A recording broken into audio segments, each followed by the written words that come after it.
So it just depends on the business and the products that you're selling. Any one of the platforms could be the best bang for your buck. But it's about identifying, again, who are my ideal clients? What is the solution that I'm offering, whether it's a product or service, and where are they spending time? That's what you got to figure out. Hello, my friend, and welcome to this Wednesday episode of A Call to Leadership. I'm Dr. Nate Sala, your host, and I'm so glad you are here. One of the most important aspects of leadership in business is how we lead people to our doorstep to do business with us, whether it's virtual, whether it's in person, and that's through our marketing. Well, I've invited an expert in this area, Adam McChesney, to help us break this important topic down. I can't wait for you to listen in. This is A Call to Leadership.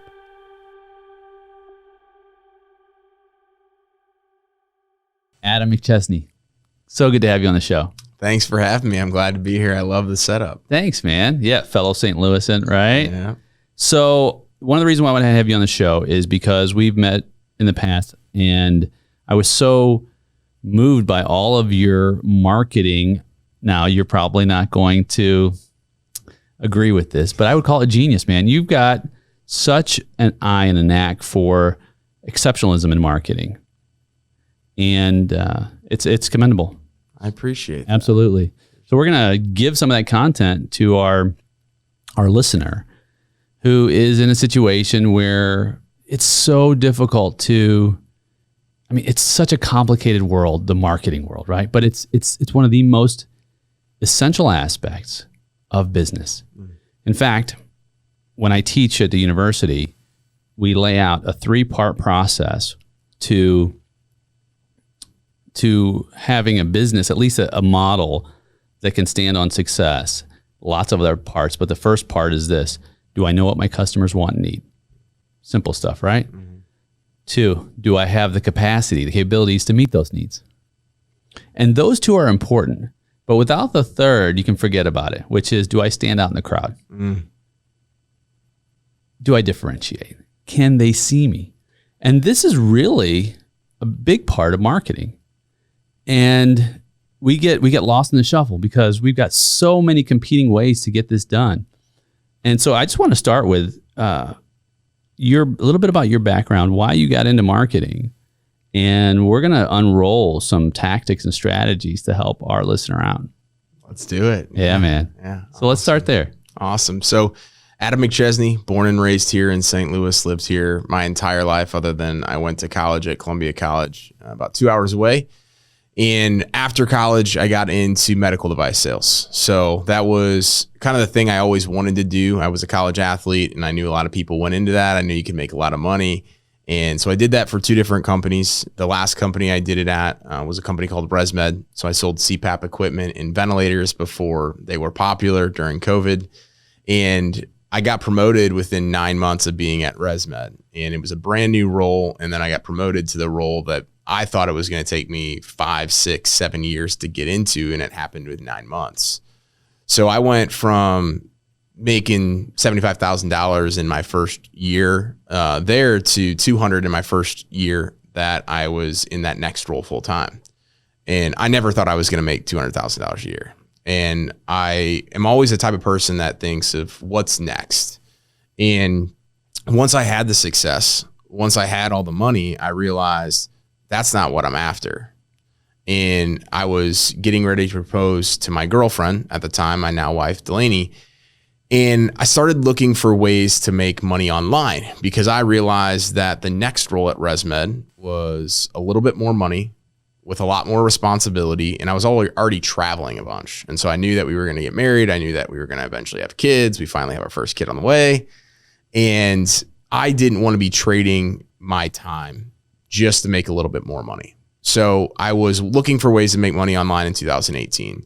And I came across an ad that taught me how to build out digital real estate. So essentially I was an online landlord where I would build websites, rank those websites to the first page of Google, and then sell the volume that would come in.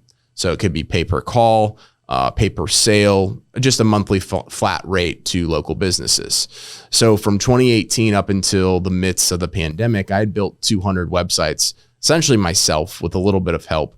And I didn't really charge anybody up front at all. So I had 200 case studies. I did the work, and then I charged after for the results, which is very different in digital marketing. In 2020, I said, this is going to be the year that I leave corporate America. I'm going to put more time and energy into the business. I'm actually going to make money, because it was really kind of breaking even, not doing a whole lot. And I was 3 months ahead of the curve, essentially, when it came to COVID. So I was already waking up super early, staying up super late, just putting in all this time and energy into that side hustle. And then COVID hit.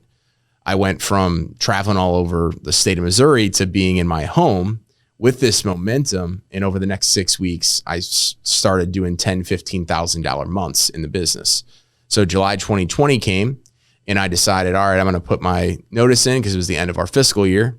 And then I just dove deep into that. And I kind of switched my model a little bit after that, but it's been crazy ever since. So this is awesome. One, so cool, because the side hustle became the main thing, the main event. How did it feel to put in that notice? There was a lot, because 6 weeks prior to that, we had just moved into our new house, which was like our forever dream home. So I'm always the type of guy that my back has to be kind of against the wall in different instances. And sometimes it's reality, but sometimes I also create that in my mind. Like you work well under pressure. Yes. And so for me, I was, going to my wife, hey, I know we just bought this house. We used all the W-2 information from a medical device company, but we're here, right? And I'm so passionate about what this can do for our future, more importantly for our family, that I'm willing to put everything on the line for it. So there was excitement, there was stress and anxiety, and every other emotion that you can imagine. But you did it anyway. Did it. Yeah. Did it. I'm the same. I like pressure. I like change. Not everybody's wired that way. As an entrepreneur, if you're not wired that way, it's going to be a difficult road for you. Yes. Right? Mm-hmm. Because moving into the W-2 is, okay, this is my lane. I get my paycheck. I have my responsibilities. At the end of the day, I'm done. Mm-hmm. It's not how it works in a business. Not at all. You don't go on vacation and just chill. You go on vacation and you think, okay. In fact, one of our co-hosts on Sam on our business episodes, he says, I just move my place of work when I'm on vacation. Absolutely. Now, of course, it affords you many, many opportunities that your regular job didn't. Yes. And I think one of those is the opportunity to truly be creative, because you're a creative guy. Mm-hmm. Have you always been creative? I think in a sense, entrepreneurship has really brought that out, because there was, as you mentioned, those lanes in corporate America. So when I worked in medical device sales in the beginning, there was a very small company. I had some of that creativity, but that creativity doesn't necessarily always equal to a bunch of money when you're working for somebody else. So I took more money and kind of stayed in my lane when I went to corporate America. Right. Yeah. And now you get to exhibit that. Mm-hmm. So how many years now are you in full-time entrepreneurship? So full-time entrepreneurship, it will be 3 years in July. And you're crushing it, brother. I appreciate that. Man, I love it. I love it. And from my vantage point, I'm an old dog in this game. And after almost 3 decades, especially spending a lot of time with entrepreneurs over the years, you see some of them come, you see some of them go, and that's totally cool if it doesn't work out for you in the long run. But for those who are so good and really understand their market niche, hit it and excel because they provide tremendous amounts of value, kudos. Oh, yeah. Kudos. It's a good place to be. So we're going to unlock some of those secrets right here on this episode. And from the perspective of this, there, especially in the social media world, right? Mm. Because so much is changing so rapidly in terms of how we interact with people, right? And who our demographic is, what are these platforms? And we'll talk about that. Talk about AI and how that is becoming part of the conversation. We'll also talk about some things that are happening, at least at the time of this recording, in the marketing world that we can learn from, i.e. we're going to talk a little bit about InBev and Bud Light, which is Anheuser-Busch, St. Louis is our home of Busch and Bud Light and everything Anheuser-Busch. So we're going to broach that topic as well, and perhaps glean some ways to understand that how that happened, maybe how we can learn as entrepreneurs to navigate through what may seem like a good idea, but it certainly can turn into an issue, or perhaps we can rebound from it. Okay, let's start with some elements of social media marketing. So what do you believe are some of the most important elements of a successful social media marketing strategy in 2023? And for our listener, this is an unscripted show. So nothing that I do on this show, any of our episodes, I don't spend time coaching or preparing or any of that. This is all off the cuff. And that's why we have people who I believe are experts. So just so you know, Adam had not had any time but this moment to prepare for this question. Yes. Yes. So I think it comes down to what is your end goal with every single campaign that you're running, and then also every single platform. So everybody thinks that you can run the same type of campaign on Facebook as you can on Instagram, on YouTube, TikTok, and beyond. And all of those platforms are extremely different, all with different algorithms and all with different users, right? So the same user that is spending a bunch of time on TikTok isn't necessarily the same person that's on Facebook. And within each of those platforms, there's two different components that I think a lot of people get confused about. Is there's the organic content side, and then there's the paid side. And then within that, there is the branding portion of it. So I just want people to know my name. I just want people to literally get accustomed to what we sell, what we do, things like that. And then there's the direct lead generation. So I want to know for every post I make or for every ad dollar I put in, what I'm going to get back. And a lot of people try to merge all of those things in together because they're not equipped with the right information, or they're trying to do it on their own, or they hire a company that might be really good in one of those areas, but not really have the full spectrum. So I think it's just kind of going back to that point is getting very clear on each platform, the organic and the paid side, and what are your goals? Like, do you need immediate return on investment, or are you looking to build your brand? Yeah. So good, right? Because this is business. This is the heart of business is understanding your vision, right? What are your goals? Where do you want this to go? And then everything is not a nail, right? There's all these different instruments, right? Mm-hmm. Sometimes you got to use a scalpel, right? Mm-hmm. And the other piece is because sometimes people say, oh, well, I want to I want business today, but they want to have an organic approach. And it's like, well, that just doesn't always work, right? Yeah. Because it takes time to cultivate those relationships. Mm-hmm. So I look at paid advertising as a bit like fertilizer, right?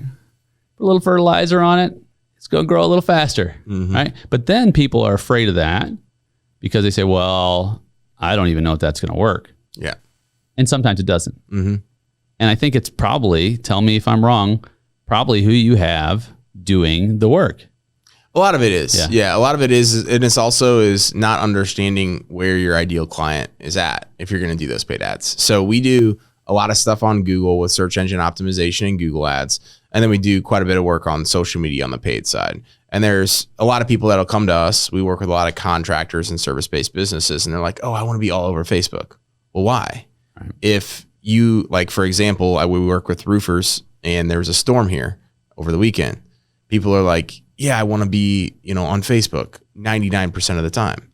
Well, when a storm happens, the fact that your ads are up there isn't a bad thing because people might not understand that they could get a roof inspection for free and that they could potentially get a new roof. But for the other, 364 days of the year when there wasn't a storm that happens every 12 years, if somebody has a hole in their roof or if they need you to come out to their home, they're going to go to Google. They're going to type roofer near me, roofer St. Louis, all those things. They're not going to be scrolling Facebook with a hole in their roof and thinking, oh my gosh. But because a bunch of other roofing companies are doing that, because they see products that are on there that are successful, they think, oh, I want to do that. And sometimes it's hard to convince those people that they're wrong. hey, you really need to be spending money over here. Yeah. And it probably the time you do convince them is after they've spent. When it's too late. Yeah. I've blown my budget. Yeah. Help. Interesting. So a lot of people ask the question, hey, how do I get top ranked on my website, right? Mm-hmm. So if I'm the 14th page, Yeah. it's going to be a problem, Mm-hmm. right? And that takes time. Mm-hmm.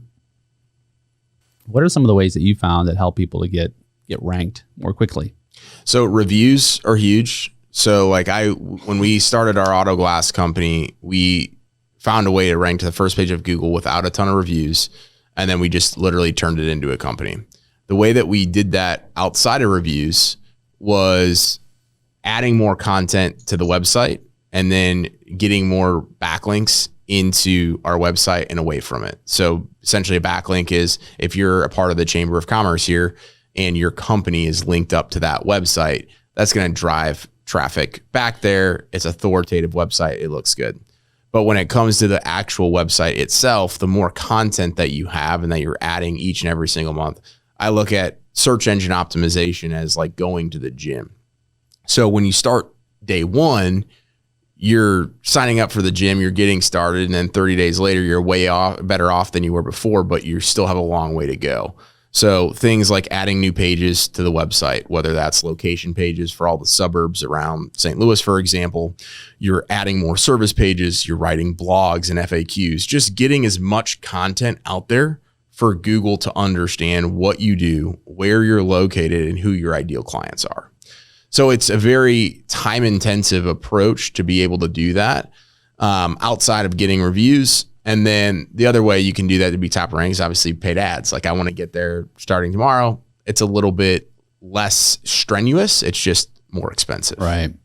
Yeah, I agree. And the content piece in the blogs, I remember years ago, we started doing 2 blogs a week for the Income Tax Center. Mm-hmm.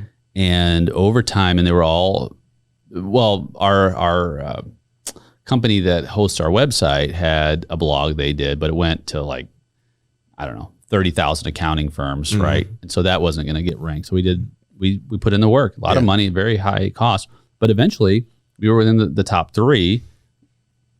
And then eventually the first, when you typed in income tax preparation or income tax service, right?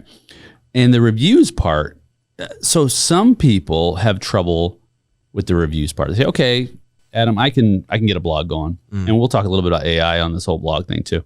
But the reviews, I don't know even how to get reviews, let alone 5-star reviews. Mm-hmm. What do you say to somebody like that?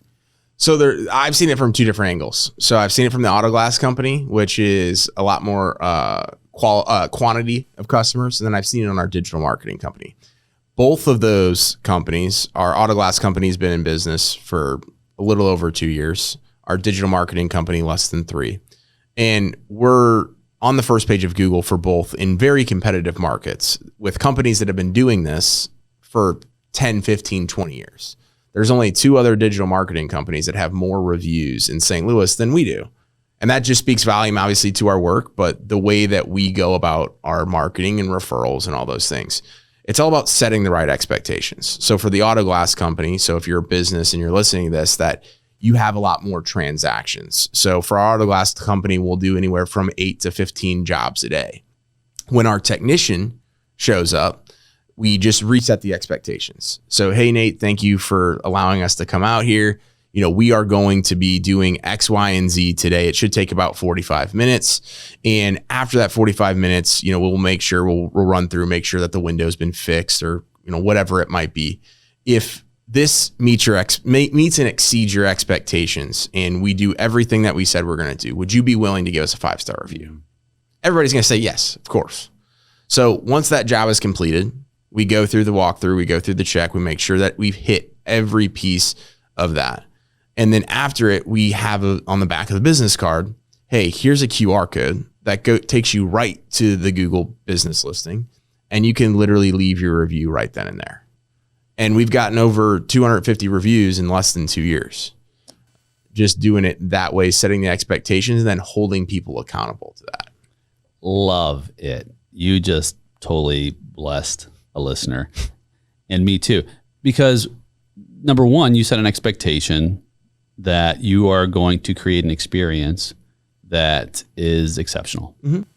So you've got to be able to have the kind of business that can do that. Mm-hmm. And then you hold your people accountable to that. And then you ask for it's almost like reciprocity. And in fact, I was just talking about the law of reciprocity yesterday on a group call. And this law of reciprocity is it's a human sociological concept that says, if I give you value, you will turn around and give me value. You say, Nate, Adam, not everybody's like that. This is true. Mm-hmm. But generally speaking, if you even think about historically speaking, when you would go to a new land, what would you do? You take gifts, right? When you go see family, my family's from the Mediterranean area. You always took gifts back overseas, right? Your whole suitcase is full of gifts. And of course you don't expect anything in return, but they want you to stay with them. They're going to take you on excursions, things like that. This is human nature, if you will, this law of reciprocity. And in a sense, this is what you're speaking to here, right? You're saying, listen, now you say, well, aren't they paying for the service? Yes, they're paying for the service. Absolutely. But the reciprocity is, we're going to give our very best for you. Mm-hmm. And in return, would you be so kind to share with others who just might need our very best too? Yes. Mm-hmm.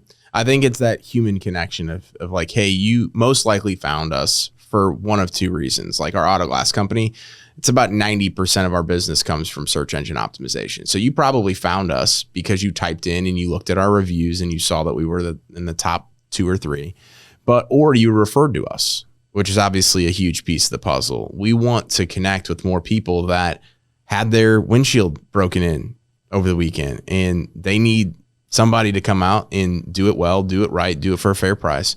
And so once you can kind of connect to that, they realize that it's almost a disservice to other people if they don't leave that review. And, obviously you throw in the small business aspect because luckily we found a way to outrank Safe Light, Glass Doctor, all the people. So we literally are number one. So that helps us because they're not usually price shopping when their window's broken. So sometimes they are, but what we've been able to do is, hey, we're here in the St. Louis community. We're a small business, and these reviews go such a far way in keeping us in business and being able to provide for other people as well. Right. This leads me to the question of, you had mentioned knowing your avatar or knowing your ideal customer. How do you work that out? What are some of the characteristics of vetting that process? So I have a way to do it on the front end and then a way to do it and kind of like audit yourself, right? So on the front end, you have to kind of guess, right? Because everybody's like, I know who my ideal client avatar is. And most of the time it's very surface level. So it's like, oh, it's somebody between, maybe 35 to 50, but they have a home. Well, that's not a very good, ideal customer avatar because there's a lot of people in that range and they have a home, right? If I sent you a lead to go over to a home right now that was in an area that you didn't want to go to, that you never service, that their income is super low, like you'd probably not want that. So I think the initial part is very, very surface level. The one that I go through with myself and with my team and with a lot of our customers is, once you have enough clients, is take your last 10 clients and then take your best 10 clients, like hey, I would do anything to get 10 more of these people.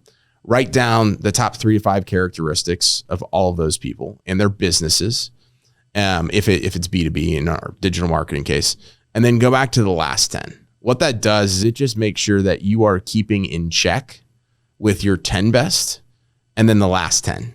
Because we've been in situations where we have our ideal customer avatar. We know exactly the 5 characteristics that we're looking for. We have our 10 best right here. But sometimes we get in that mode where it's like, hey, we really need to bring in more business. We got to hit our numbers. We got to hit growth.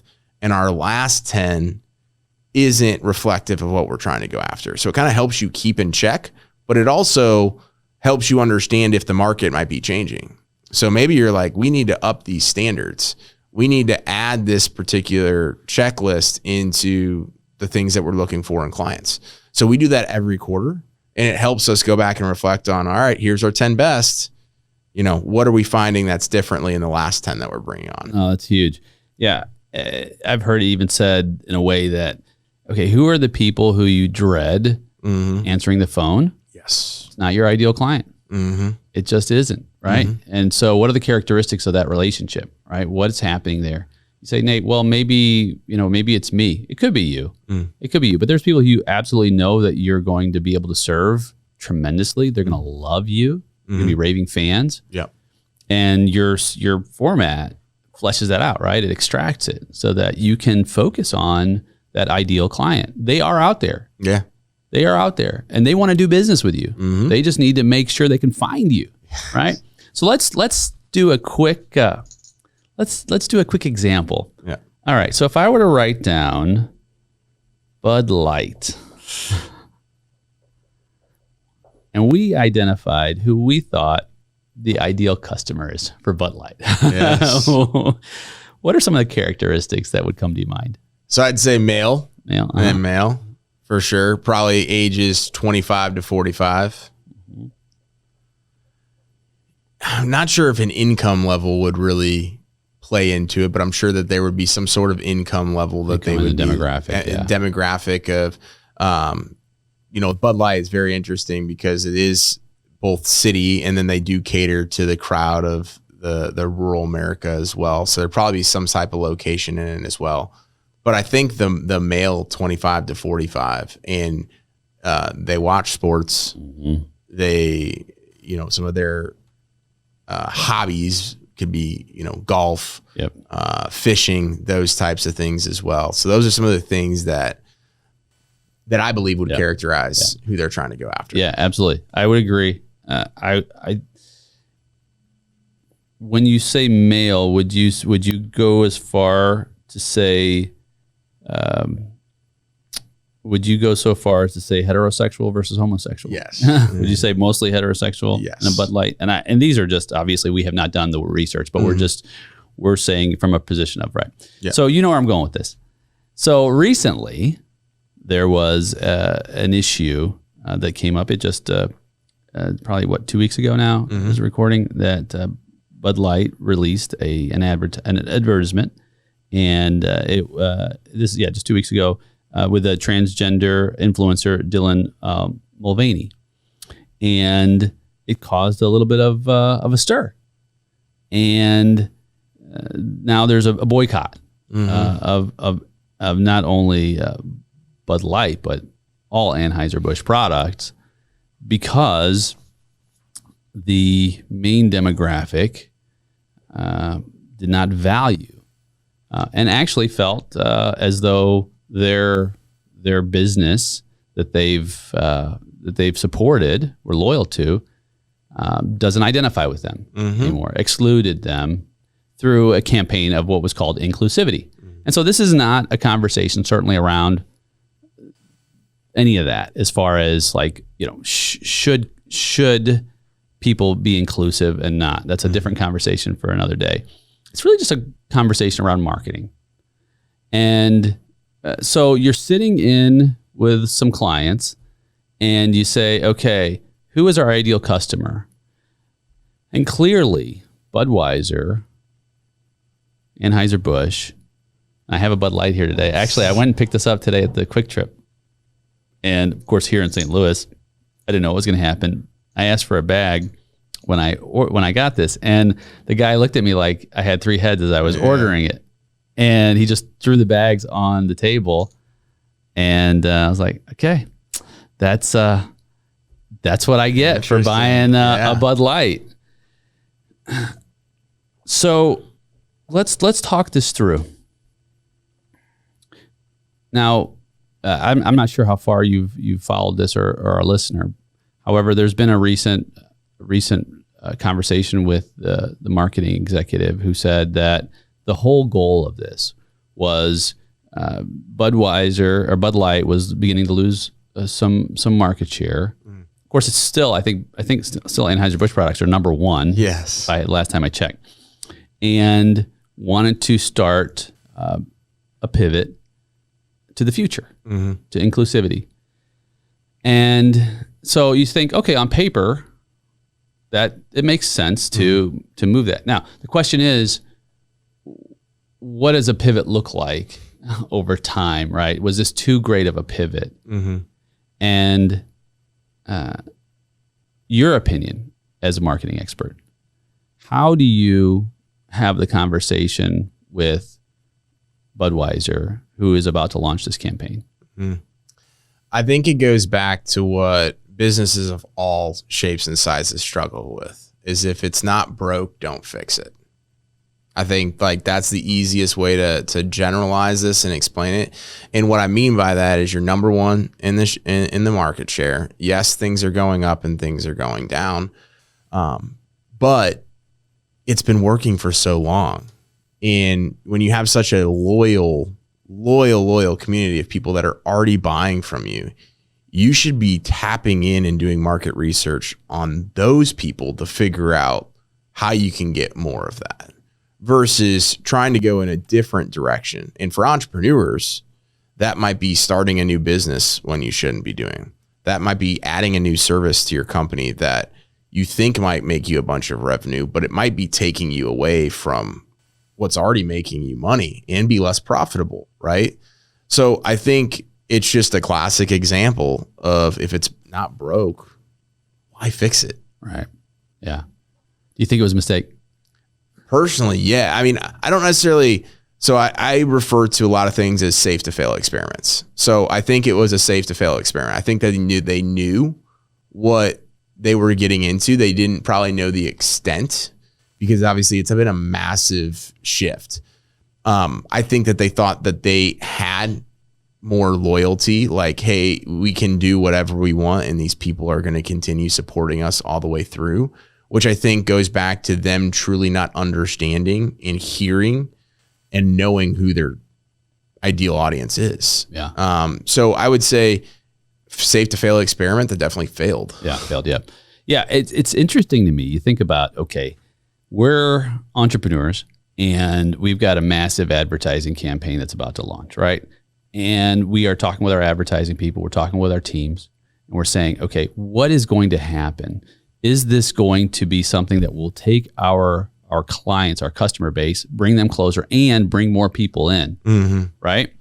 When I'm putting something together, we have an annual flyer that we send out every tax season. And it's speaking to our clients. Hey, this is what's happening in our world. That's what we're doing. We're speaking to the people who buy our product or our service. And so the message that we send when we speak another language, when we say something that is completely contrary to what they expect from us, is definitely going to be confusion. It's going to be, okay, who is this company? Do we share the same values? Because at the end of the day, people do business with others who have the values they share. It's just the way it is. Yeah. So when you start getting, let's call it political in some ways, right? When you start getting into the cultural aspect of it, and these are your choices as a company, you can do this, but just know that some of your customers will not share those values, and it's quite possible they will no longer be your customer anymore. Yes. It's just the way things work. They'll go, and you say, well, what if it's, bigotry, or what if it's, misogyny, or what if it's, xenophobia, or any of these things? It is what it is. Once you start talking about those, you lay them out on the table, you share your views. People who don't have the same views they're possibly going to go work with someone who has similar views, or they'll go work with people or a company who does not express those views. Yes. So you take a risk. And so that's what Anheuser-Busch did. They took a risk. It fascinates me because I wasn't, to be a fly, right? To be a fly on the wall in a boardroom, like, hey, this is going to be awesome. And to say, that guy that's, sitting on the back of his truck after a long day is just going to be like, yeah, this Bud Light tastes so much better now because of that advertising campaign. It's just not the case. So there was a recent, I guess you say, pullback. They're trying to change their narrative surrounding that new ad. So a new campaign launched this last Monday. and they hope that it would help them ride out this boycott, which it features a nostalgic, iconic Clydesdale galloping through an all-American landscape with men grabbing a couple of cold ones together. Quite the shift. When in doubt, right? Yes. Go back to the original. Don't know what's going to happen. And here was a Anheuser-Busch CEO Brendan Whitworth said, quote, "We never intended to be a part of a discussion that divides people. We are in the business of bringing people together over a beer."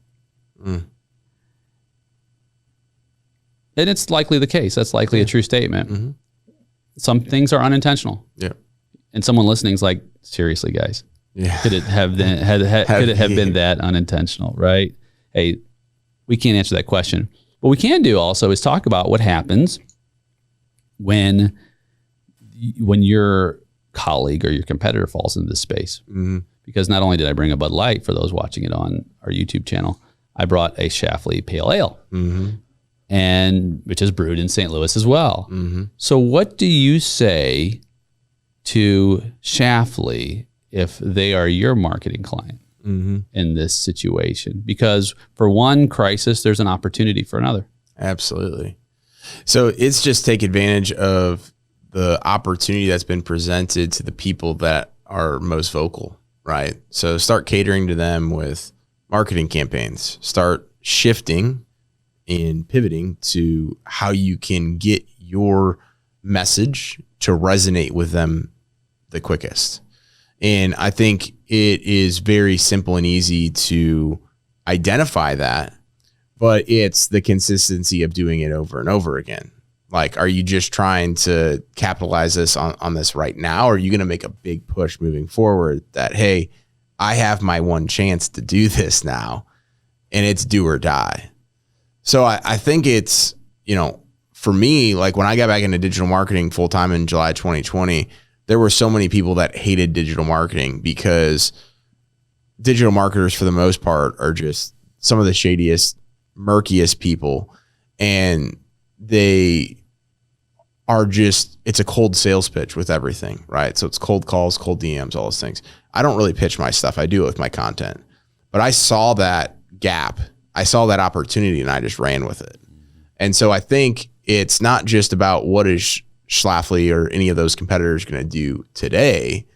It's, are they going to penetrate and continue to stab the wound, right? And that's what you really have to do with this stuff when you do have the opportunities. Now, I always tell people, I don't believe true in competition, but it's real, right?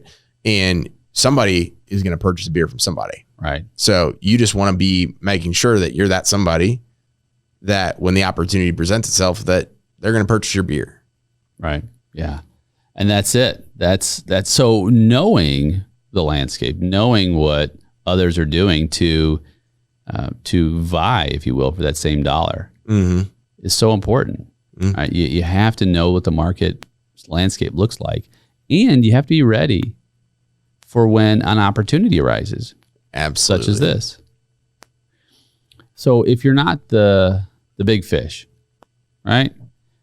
Eventually, it's likely that you'll have an opportunity to have greater market share or greater penetration in the market through your marketing and advertising, because some of the customers who are served by that particular company will be in the situation where they are like, you know what? I don't think they care about me anymore.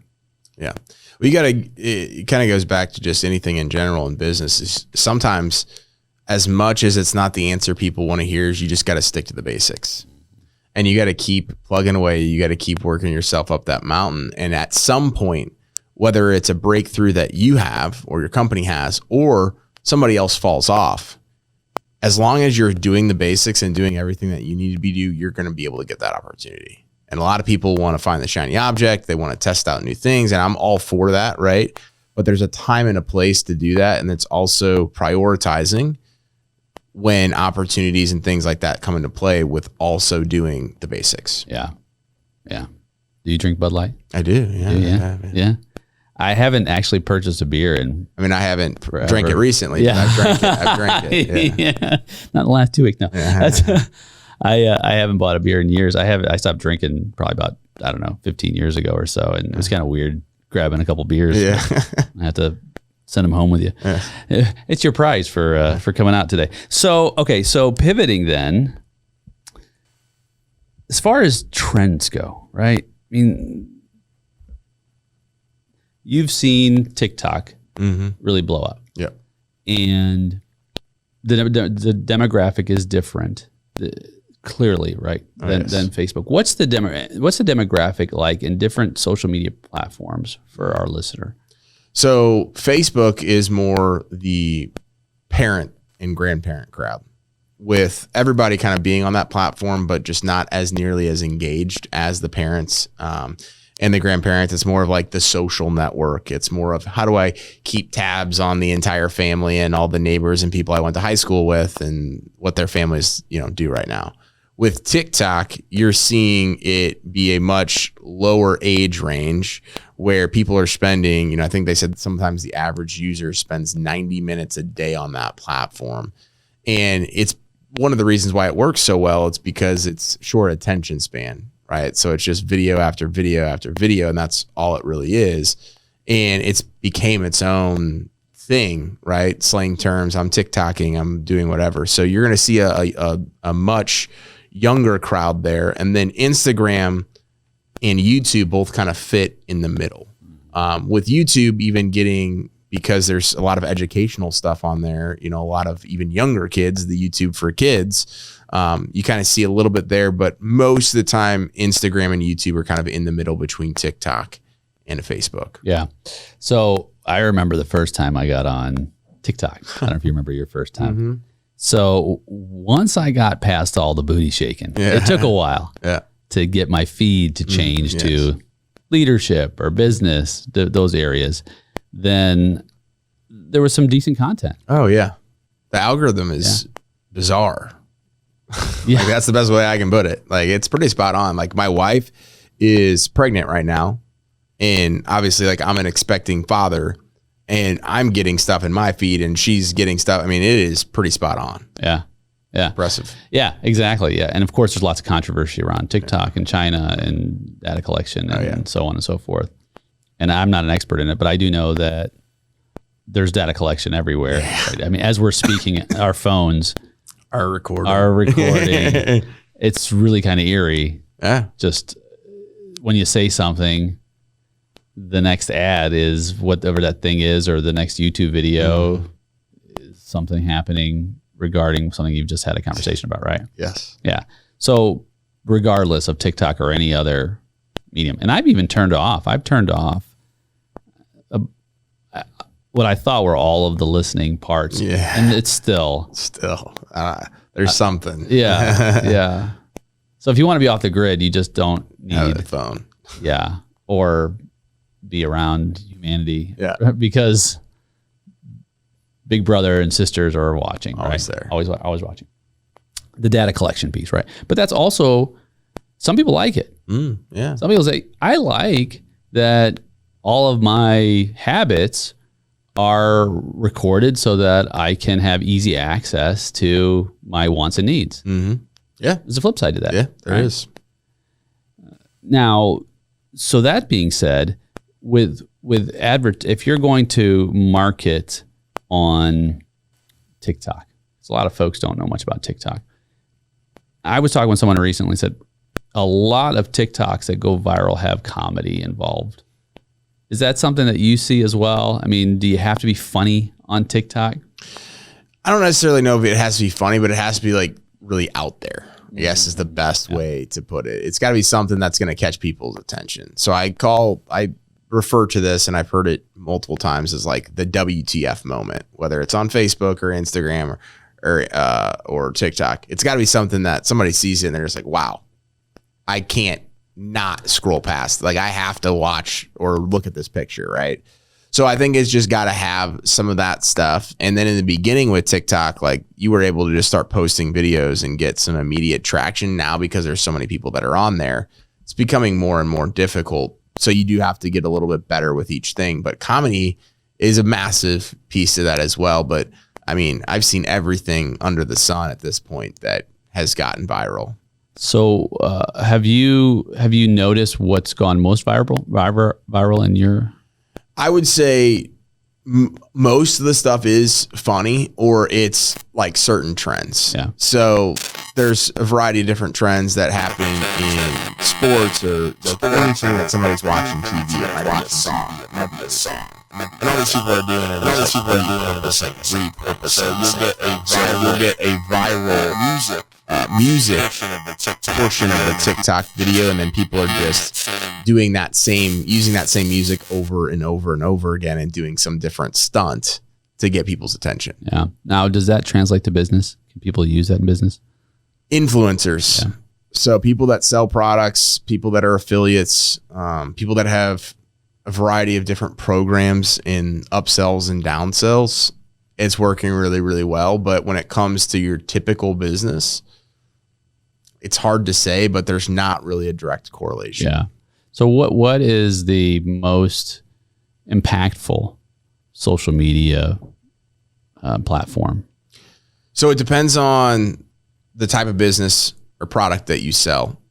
For most of the businesses that we work with, even though it's not a social media platform, it's Google, because it's search intent, right? You can only find so many people with I look at it in two different ways. If, again, somebody's actively going and they're actively searching for what they need, which is what you offer.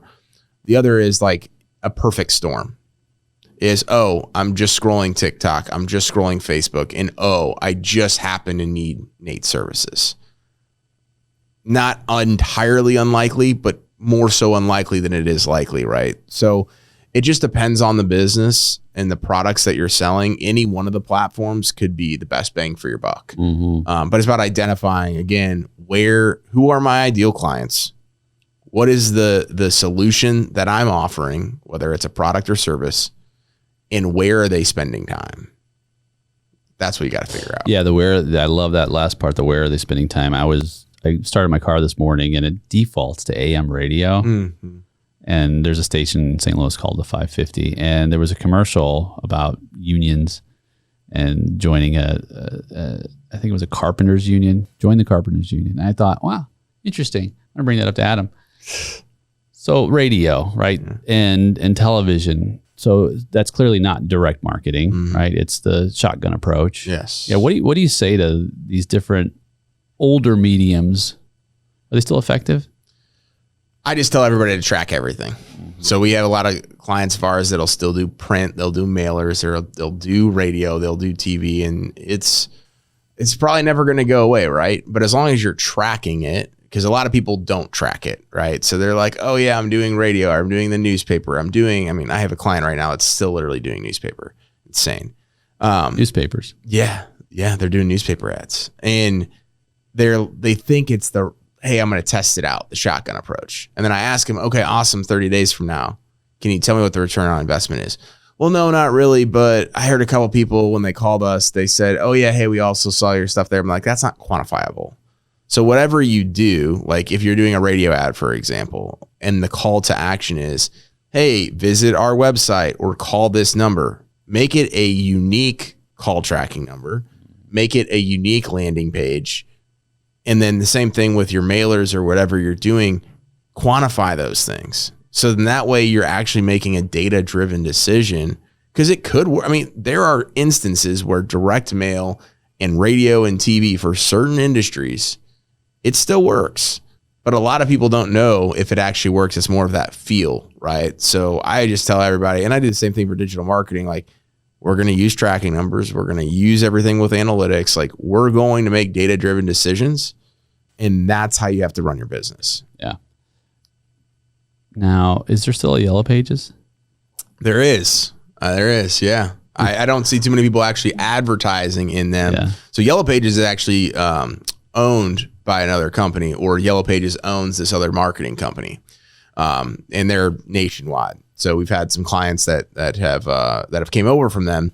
So I think the play is they're doing all the digital marketing, and they're just like, hey, it just so happens we also own the Yellow Pages, or Yellow Pages owns us. I can't remember how it goes. They're probably just given free advertisements in there based on how much they're spending on the digital side. Yeah. And for our younger listener, or our listener who hasn't been exposed to the term Yellow Pages, it's a directory. Big yellow book. Yeah, big yellow book, phone directory. And back in the day when I started, everything was about the Yellow Pages. And it was not cheap. I remember just a small ad, maybe it was 1 inch by 3 inches, cost me thousands of dollars a year. Oh, yeah. My dad had his own personal injury law firm for a long time. Oh, big time. They plastered it. Oh my gosh. Like he was telling me, some of the stuff like on the side, I don't even know what you call it, but not on the front of the back, but the side of it, they did that 1 year, and it was some disgusting amount of money. Oh yeah. That's like prime real estate right there. Yeah.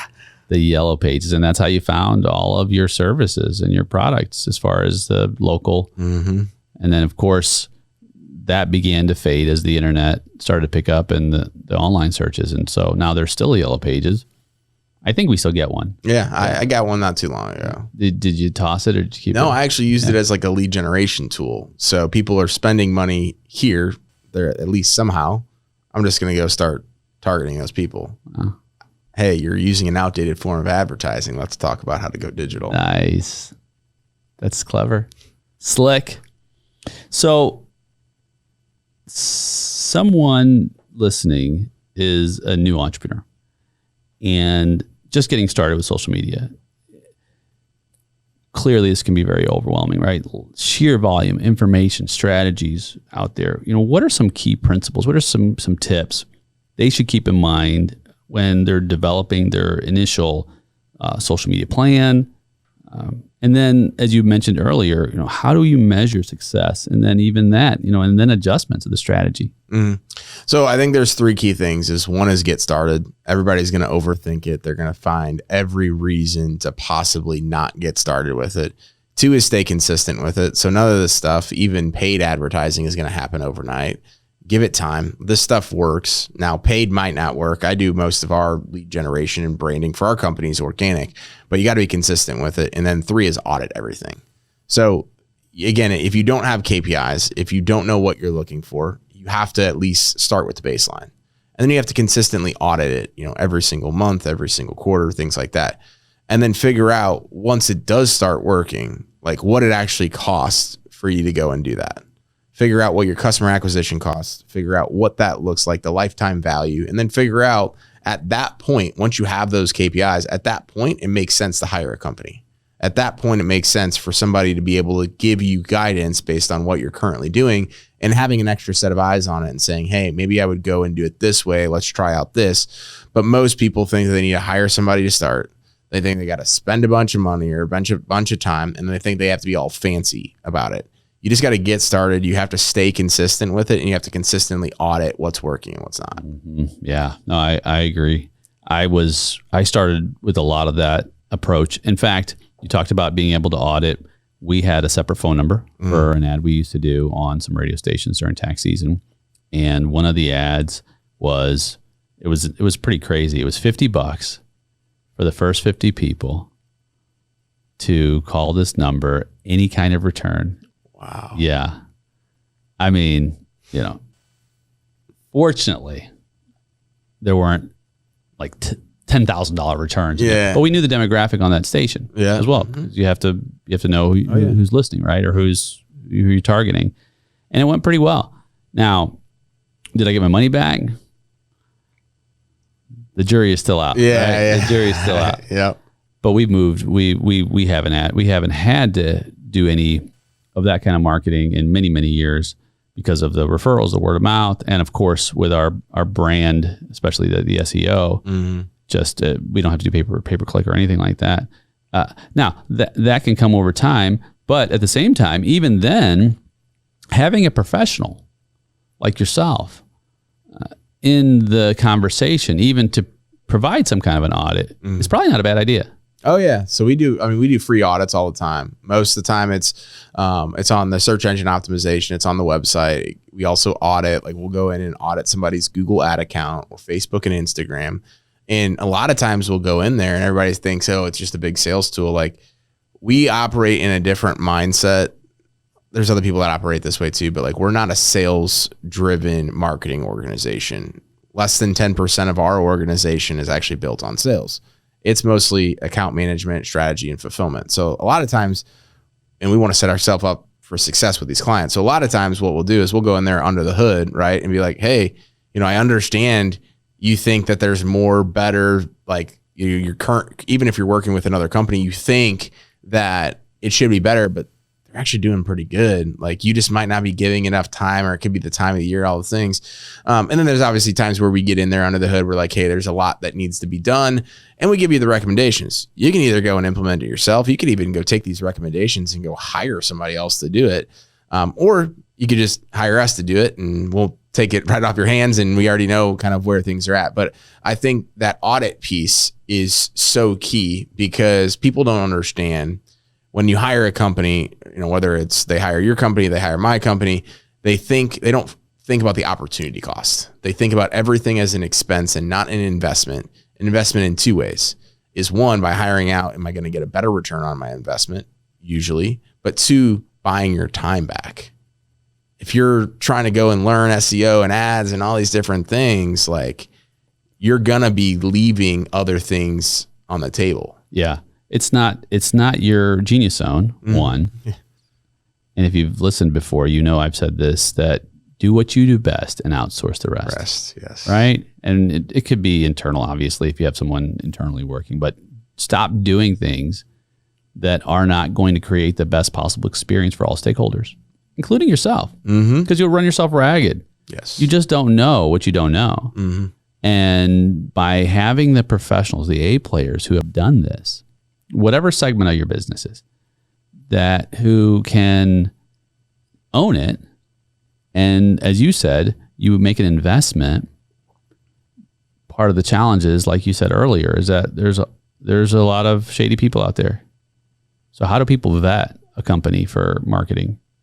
I think the biggest thing is asking to see the work that they've already done and asking to talk to current clients. So like our big thing is when we do these audits, because we have over 700 clients, we manage multi-million-dollar month in ad spend across all these different industries, is most of the time when we're talking with somebody, we're already working with comparable companies in their space, not necessarily their competitors, but we will go show them, hey, here's other results in real time. Like I was talking to a roofer yesterday, and I was literally pulling up a comparable sized roofing company in Florida in their market of Texas. And I'm like, hey, there's 5 leads that literally came in. And he's like, I've talked to 10 different marketing agencies. Nobody was willing to like show me what I actually wanted to see and hear, right? The second thing is, again, most marketing companies in our instance, they're not actually doing what they're trying to sell you. So I literally built an auto glass company off the exact same stuff that I sell my clients all the time. And I built it not knowing anything about the industry, and it's a successful company. I did the same thing with landscape design. And then if you go to the first page of Google and you type in digital marketing St. Louis, we're the number 2 result that pops up. And we're competing against all the other companies that specialize in SEO that have been doing this for 5 times longer than we have. So I just tell people, hey, go here. Like if you want to hire a company, wouldn't you want to hire the company that's on the first page of Google for exactly the keyword they're trying to rank for to show if they're good or not? Yeah. It's like the proof is in the pudding, right? Yeah. Same thing with so many industries. Your financial advisor pulls up to your house in a dilapidated, broke down car, asks you to pay for lunch. Probably not doing that good with their money, right? And probably won't doing well with yours. And so those are all parts, I think, of these relationships that you develop and build. It's so important. So when you do have people who come in and they've been with another company, what are some of the mistakes that you see right off the bat? You're like, okay, this needs to get fixed. This needs to get fixed. Maybe some common ones. So the big thing is the technical aspect of search engine optimization on the website. So on every single page of the website, you can literally tag 4 specific keywords and locations that you're trying to rank for. A lot of times people just don't have those done, or they have them done incorrectly, or maybe it's just defaulted to whatever the web builder has. So we're going and basically fixing I refer to it as like the foundation on the house. We're fixing the foundation before we can start driving more content in more keywords.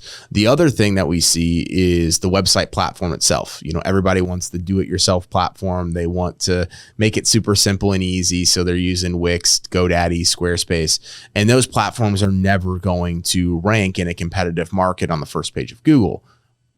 For the most part, right? So sometimes we're like, hey, I know you want to start doing ads. I know you want to start doing SEO, but we got to fix this part first before we go dump any money into it. And then the third thing, which is kind of a spinoff of number 2, is that they don't own their website. They don't own their ad accounts. So there's a lot of marketing companies that are out there right now, some big national players, that they'll build you a website for super, super cheap and then do monthly maintenance and things like that. But they actually own the site. So when you go to leave to go hire us because you're frustrated with them, we have to rebuild from scratch. So we're seeing that a lot right now. Oh, wow. So when you build a site with Wix or something like that, dig into that a little bit more, because a lot of people are like, oh, no. Yeah. So, it's a great starter platform, right? So don't get me wrong. It has all of the capabilities for you to have a landing page or a brochure. But it lacks all of the search engine optimization and everything that the search engines are looking to actually rank your website. So if you have one of those sites, it doesn't matter how much SEO you do. It doesn't matter how much you spend in paid advertising. It is going to be more expensive because Google and all the platforms just hate sending traffic there. And your customers are going to get frustrated because it doesn't have the same user experience as a WordPress or a Dudo or a Weebly. So those are some of the platforms that are out there that work really well. Again, it's not that it's bad, but if you're going to pay somebody to do it, you want to have it done right. If you're going to invest money into SEO or paid ads or all those other things, you want it done right.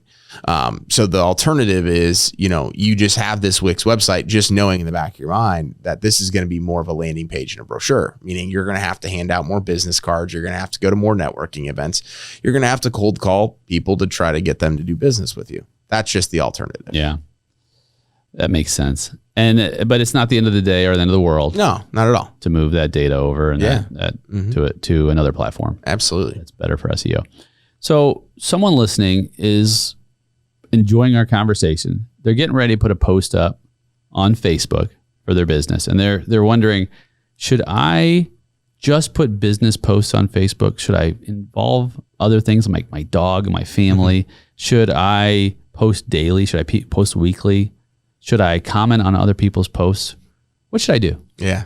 So it's a great question. And there's 2 different aspects. So there's the business page, which is going to be pretty business driven throughout. And that's its own separate algorithm and situation. For the personal side, that's the one where I post twice a day, every single day.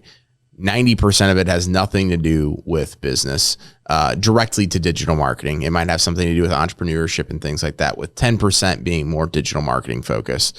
And I kind of put everything out there on the table and I just stay consistent with it. It's been the one thing that I've done consistently over the last 3 years that I can actually contribute to people signing up and doing business with us. And so I think when you reverse engineer, people don't want to be sold.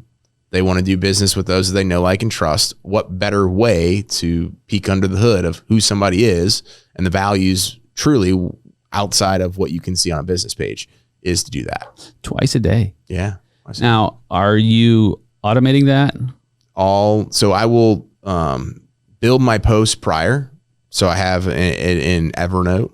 And then I just go, and on the day I will do it myself. But when you start to automate those things, you lose some of the juice in the algorithm. So you could do it, but with how much it's worked for me, I don't want to cut any corners. So then people comment. Yeah. And how do you handle the comments? So most of the time I will like and engage back, assuming it needs that. Sometimes people are sharing it. I made a post this morning, and not that it's big on shares, but I got like 13 shares just for a typical personal post, which is kind of a lot.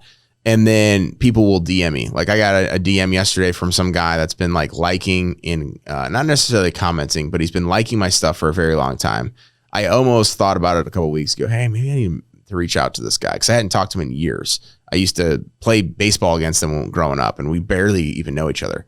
Randomly get a message from him yesterday. It's like, hey man, I've been meaning to reach out to you. I've been working with all these other shady marketing companies, and I have a friend that has been working with you guys. the last 18 months and he showed me what you guys have been working on. We need to set up a meeting as soon as possible. So it was like that social proof type of stuff. He knew somebody that had already worked with me. He vetted me there, saw my content, has been engaging with my stuff, and something triggered him to reach out. That's the perfect world. Yeah, no doubt. Wow. And so you prepare these. Do you do them on a weekly basis? Is there some kind of a strategy on, for example, I've heard the strategy, what is it? Jab, jab, jab, hook. Yeah. Kind of strategy. Would maybe explain a little bit about strategy? To be honest, I'm trying to create a strategy right now. For me, it's just, I know most people that are where I'm at and where I'm trying to go aren't doing it twice a day. So I'm just going to do it twice a day. And I get very, very intentional about like what it is that I'm talking about. I keep very generalized notes of things I want to post about. So then that way, when I am planning it on a weekly basis, I kind of hit the key points of what I feel is most beneficial, but there's not a particular strategy. I think the more you overthink it, I want to get strategic, but again, it kind of goes back to what we were talking about with Bud Light. If it's not broke, don't fix it and try to reinvent the wheel. Yeah. So how long are these posts? And I ask because, is there a too long? Yeah.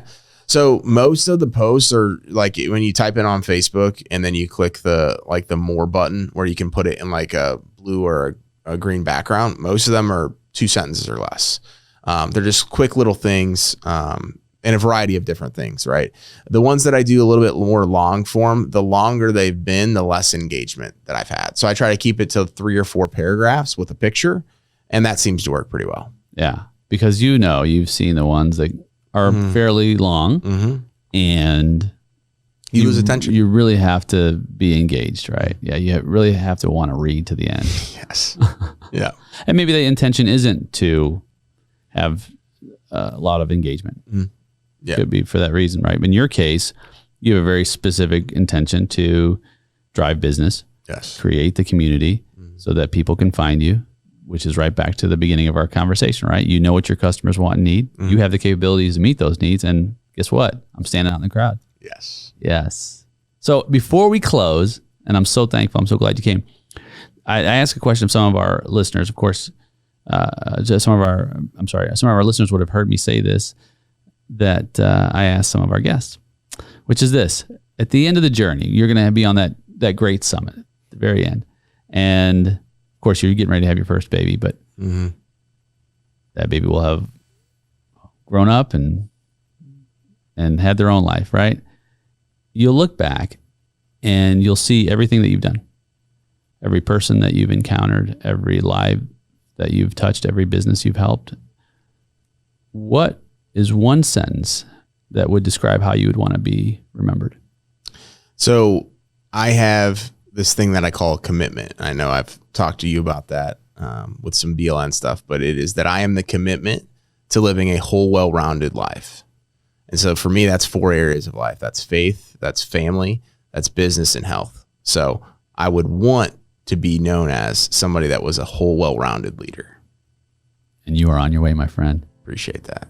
Thanks for coming. Thanks for having me. It was a great time. This You're is a blast. Host. Absolutely. And let's open up this Bud Light. Yeah. Well, my friend, we did it. I'm so honored you were able to join me on this episode of A Call to Leadership. Now, this might not be for everyone because you really have to be in a certain place in order to take the kind of steps to level up your leadership. And I want you to be taking steps. You who feel like you're ready for something like this, you can go to our website, greatsummit.com. I'll make sure that's in the show notes. You and I will get to spend some time together and really focus on aiming for greatness.